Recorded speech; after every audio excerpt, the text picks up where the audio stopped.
Olá, tudo bem? Sejam muito bem-vindos, muito bem-vindas ao meu canal. Meu nome é Priscila Molina e hoje a gente vai dar continuidade à conscientização do nosso programa de prevenção contra o SUI fita amarela. E acho que hoje vai ser importante a gente trabalhar uma crença que é muito comum, que é a crença de que somente pessoas que estão num quadro SUI, de depressão que vão pensar e vão tentar encerrar a própria vida. Bom, realmente, uma grande parte dos casos a gente vê sim a depressão estando envolvida nessas pessoas, porém, não necessariamente. Existem outros, se a gente for falar da parte de saúde mental, outros transtornos que estão envolvidos também, e causas, porque às vezes a pessoa ela não precisa ter um diagnóstico, talvez ela tenha a vida ok e de repente alguma coisa acontece que aquilo mexe demais com ela. Porque quando a gente vai fazer um diagnóstico, na verdade, vários componentes têm que estar presentes, só que tem um tempo que precisa estar presente. Às vezes uma crise de vida, vamos supor assim, pode fazer com que a pessoa, ela até mesmo atente contra a própria vida por conta da situação, de não saber como sair da situação. Então, não é necessariamente um transtorno de saúde mental que vai estar presente, às vezes uma situação, mas vamos por partes então. Se a gente for falar da parte de saúde mental, de transtornos, então sim, a depressão ela está na lista, mas também temos muito fortemente borderline, bipolaridade, esquizofrenia, ansiedade, que ansiedade até foi mostrada no filme Divertidamente 2. Então, ela está muito presente no nosso dia a dia e às vezes a gente deixa ela para lá, eu lido aqui rapidinho e não dou uma olhada, um pouco mais atenta a ela. Não, eu lido ali rapidinho passa e aí não preciso encará-la de fato. Então a gente vai até chegar nessa parte ali. Mas temos ansiedade, transtornos alimentares, uso de substâncias e até mesmo neurodivergências. Tem se visto muito casos de pessoas com TDAH e até mesmo, principalmente, autistas, que acabam atentando, fazendo as tentativas contra a própria vida. Então, em relação a transtornos, são principalmente esses. E as situações, porque a gente não pode deixar de lado situações. Crenças religiosas tem a ver, com certeza, temos muitas marcadas na história. Mas tirando as crenças religiosas, entrando mais para outras partes, cyberbullying é uma questão, problemas familiares, pressão acadêmica, crises de vida, como nós falamos. Então vamos supor, aconteceu alguma coisa, um casamento estabilizado e de repente há um divórcio, essa situação desestabiliza. Então o que acontece? Uma crise, às vezes a pessoa não consegue lidar. Problemas financeiros, problemas de desenvolvimento. Quando a gente fala de desenvolvimento, tem a ver com a parte da identidade, às vezes a identidade de gênero, como a pessoa entende a sexualidade, até mesmo a aceitação da sexualidade e de si mesmo também.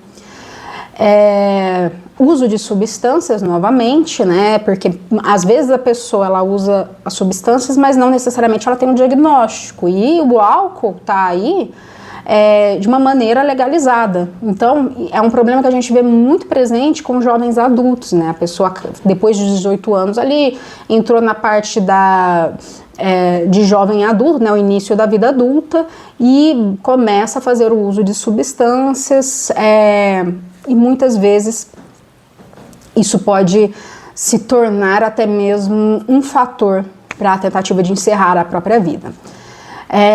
E temos muitos outros fatores, o sentimento de inutilidade, a falta de um apoio, perda de entes queridos. Então, diferentes situações, até mesmo para uma pessoa que não tenha um diagnóstico fechado, que sim, passa por altos e baixos na vida, mas não necessariamente tenha um transtorno específico de saúde, pode fazer com que essa pessoa até mesmo atente contra a própria vida, dependendo da situação pela qual ela está passando.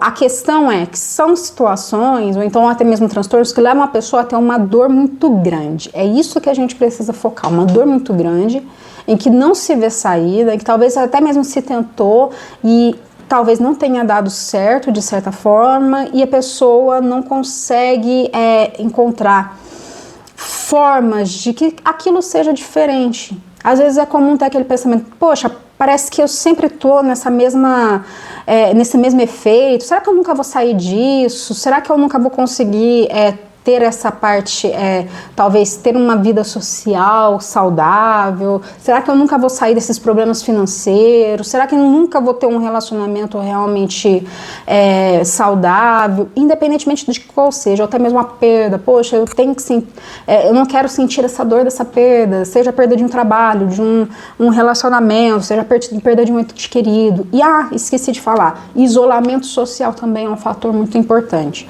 Então, é uma dor muito grande, independentemente do nome dela, independentemente de qual seja. E o que é importante, novamente, é a gente conscientizar de que aquela pequena, vamos supor, aquela pequena ansiedade, aquela coisa que começou pequenininha, a gente não pode deixar com que ela seja posta de lado, porque tem a possibilidade dela crescer. Eu não estou dando atenção para mim, eu não estou dando atenção para aquilo que eu estou passando. Então, o que acontece?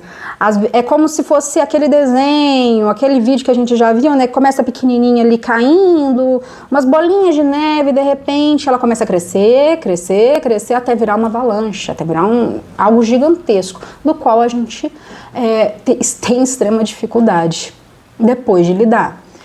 Então, eu acredito muito que a conscientização da saúde mental é a gente não deixar que vire essa avalanche, principalmente, lógico, virou avalanche, vamos buscar ajuda imediata, vamos correr com isso.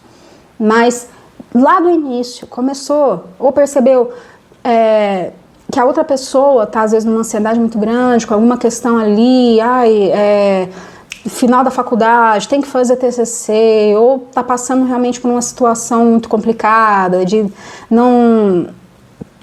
não tem uma segurança de si mesmo, qualquer fator que seja.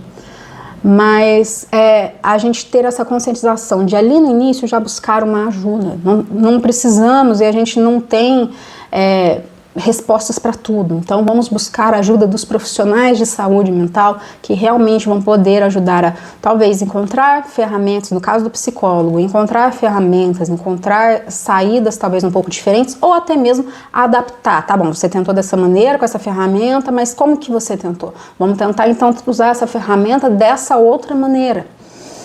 Adaptar. Trazer ali, né, umas reflexões para alguns pensamentos. Esse é o trabalho do psicólogo, é ajudar.